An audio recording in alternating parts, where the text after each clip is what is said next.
अब आपका स्टेप क्या होने वाला, आगे की प्लानिंग क्या है? अगर समय पे महापौर जी फाइल सिग्नेचर कर देते और समय पे अगर कार्य हो जाता तो निश्चित ही ये जो इतना बड़ा हत्याकांड भारतीय जनता पार्टी के लापरवाही कारण हुआ नहीं होता।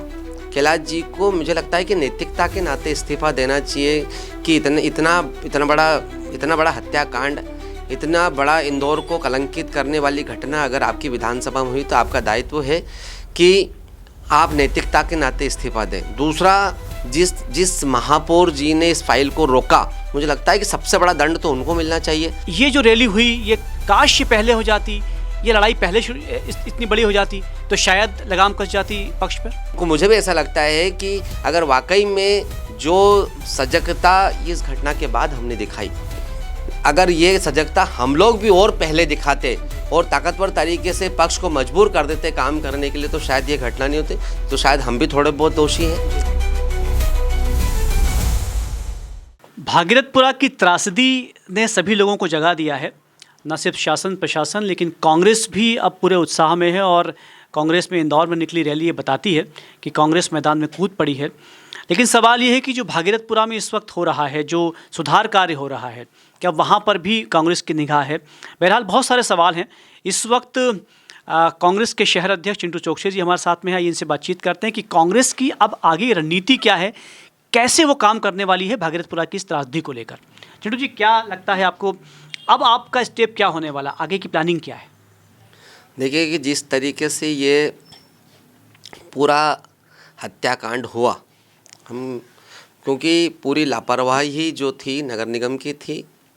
अगर समय पे महापौर जी फाइल सिग्नेचर कर देते और समय पे अगर कार्य हो जाता तो निश्चित ही ये जो इतना बड़ा हत्याकांड भारतीय जनता पार्टी के लापरवाही कारण हुआ नहीं होता।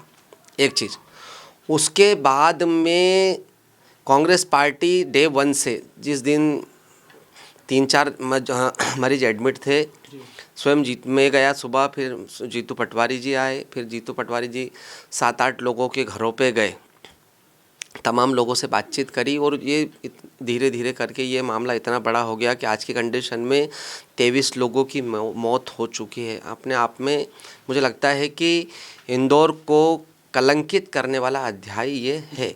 इसी के साथ साथ ये सरकार का दायित्व है और विपक्ष की जिम्मेदारी है कि सरकार का दायित्व ये है कि जो लोग जिम्मेदार हैं, जैसे सबसे पहले वहाँ के विधायक और मंत्री जी कैलाश जी को मुझे लगता है कि नैतिकता के नाते इस्तीफा देना चाहिए कि इतना बड़ा हत्याकांड, इतना बड़ा इंदौर को कलंकित करने वाली घटना अगर आपकी विधानसभा में हुई तो आपका दायित्व है कि आप नैतिकता के नाते इस्तीफा दें। दूसरा, जिस महापौर जी ने इस फाइल को रोका, मुझे लगता है कि सबसे बड़ा दंड तो उनको मिलना चाहिए। तो सबसे पहले उनको भी इंदौर शहर की जनता से क्षमा मांगते हुए इस्तीफा देना चाहिए। तीसरी चीज़, जो लोग जो अधिकारी इसके लिए जिम्मेदार हैं, निश्चित रूप से अगर नगर निगम के अधिकारी, खासकर नीचे से बात करें हम, कि उपयंत्री से लेके एई से लेके झेड़ोस से लेके जितने लोग जिम्मेदार हैं पानी को लेकर, ड्रेनेज सिस्टम को लेकर, अगर ये काम को प्राथमिकता देते, काम को समझ रहे होते कि पानी में क्लोरीन ज़्यादा मिला हुआ है, कि ज़्यादा से ज़्यादा ड्रेनेज का पानी आ रहा है, लगातार लोग शिकायतें कर रहे हैं, हेल्पलाइन पे भी हज़ारों की संख्या में शिकायत हो चुकी है। अगर नगर निगम सजग और सतर्क होती और इन शिकायतों पे ध्यान दिया होता तो ये भागीरथपुरा में जो हत्याकांड नहीं हुआ। तो हमारी मांग भी है कि ये जितने अधिकारी हैं उन सब पे गैर इरादतन नहीं, हत्या का मुकदमा दर्ज होना चाहिए, ताकि निकट भविष्य में इस प्रकार की गलती कोई भी अधिकारी ना कर सके। चिंटू चोकसी जी, आपने एक शब्द का उपयोग किया कि कांग्रेस की, विपक्ष की जिम्मेदारी होती है। आपको लगता है कि रविवार को जो यहाँ पर कांग्रेस ने जो रैली हुई वो बहुत बड़ी रैली थी, वो पूरे प्रदेश भर में उसकी चर्चा हो रही है। आपको लगता है कि जब कोई घटनाक्रम हो गया, कोई आपदा हो गई, उसके बाद में सब जागते हैं। आप चूँकि उसी क्षेत्र से हैं, आप चूँकि शहर के अध्यक्ष भी हैं, आपको लगता है कि ये जो रैली हुई, ये काश ये पहले हो जाती, ये लड़ाई पहले इतनी बड़ी हो जाती तो शायद लगाम कस जाती पक्ष पर?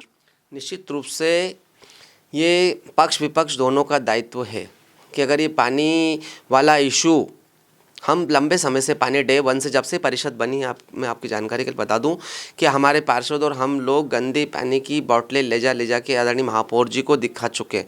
फिर कईयों बार मुझे लगता है कि इस 3 साल के पीरियड में 7 से 8 बार जोनल कार्यालयों का घेराव, नगर निगम का घेराव, सबसे पहले मुद्दा पानी था। हर बार गंदा पानी, गंदा पानी, गंदा पानी।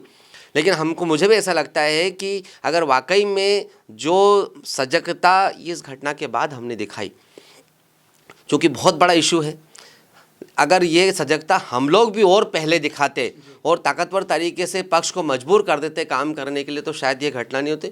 तो शायद हम भी थोड़े बहुत दोषी हैं, लेकिन निश्चित रूप से लोकतांत्रिक व्यवस्था में काम करने का अधिकार सिर्फ जो व्यवस्था में है, जिनको जनता ने अधिकार दिया है, उनका काम है। लेकिन फिर भी मैं मानता हूँ कि हमारा दायित्व है कि हम इस घटना से सबक लेते हुए आने वाले समय में इंदौर कैसे सुरक्षित रहे, व्यवस्थित रहे, स्वस्थ रहे, इसको लेकर लगातार सरकार को सोने नहीं देंगे, नगर निगम को सोने नहीं देंगे और जनता को हमेशा जागृत करके रहे कि ताकि घटना ना हुए, दूसरा कोई भागरतपुरा न बने। इसी तरह से कानून व्यवस्था को लेकर भी है कि नशे का व्यापार चरम सीमा पे है। ये जो घटनाक्रम हुआ है, ये तकनीकी खामियों का भी एक बड़ा खामियाजा भुगता है भागरतपुरा के लोगों ने।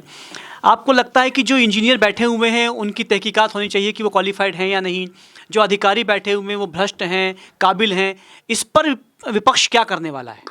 ये भी एक बड़ा विषय है कि नगर निगम में जो लोग करता धरता उपयंत्री यही है, ये सब लगभग मास्टर पे भर्ती हुए, लगभग बड़ी संख्या में मास्टर कर्मी लोग नगर निगम को संभाले। तो राज्य सरकार का दायित्व है कि यहाँ पे मुझे लगता है कि बहुत ज़्यादा शिक्षित और एजुकेटेड और जिनको समझ हो नगर निगम की, ऐसे लोगों को डेप्यूट करने की बहुत ज़्यादा आवश्यकता है। और आपको सुनिश्चित करना पड़ेगी, सबकी जिम्मेदारी, भ्रष्टाचार, अन्याय, अत्याचार अपनी चरम सीमा पे, ऊपर से मोदी जी के नेतृत्व से लेके, मोहन यादव जी के नेतृत्व से लेके यहाँ लोकल तक, तो सब अधिकारी इतने पैसे देके इंदौर में डेप्यूट होते हैं कि उनका ध्यान सिर्फ और सिर्फ ये रहता है कि वसूली कैसे की जाए, वो जो दिया है उसको वापस कैसे लिया जाए, उससे 10 गुना लेके कैसे जाए। क्योंकि इससे पहले बेलेश्वर धाम जैसी बड़ी घटना रामनवमी के पावन पर्व पर यहाँ हो चुकी 2 साल पहले, जब एक बावड़ी पर भारतीय जनता पार्टी के पूर्व पार्षद ने कब्जा कर रखा था। उस बावड़ी की छत ढही, 36 लोगों की निर्मम हत्या करी भारतीय जनता पार्टी ने, लेकिन एक आदमी पे भी कार्रवाई नहीं हुई। बड़ा आसान है किसी पर जो है वो आरोप लगाना। क्या किया कांग्रेस ने, क्या किया आपने उस वक्त जब 36 लोग मरे और उसके बाद में नहीं हुआ? सवाल तो ये उठता है कि जब आपदा हो जाती है तब हम खड़े हो जाते हैं, इकट्ठा हो जाते हैं, पहले क्यों नहीं होते?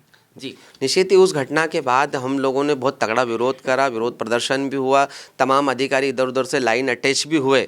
लेकिन चूंकि प्रशासनिक व्यवस्था इनकी खुद की है, उसके बाद में इन लोगों ने वापस उन अधिकारियों को बुला लिया, अपने पार्षद के ऊपर छोटा मोटा केस लगा तो उसको भी करा लिया।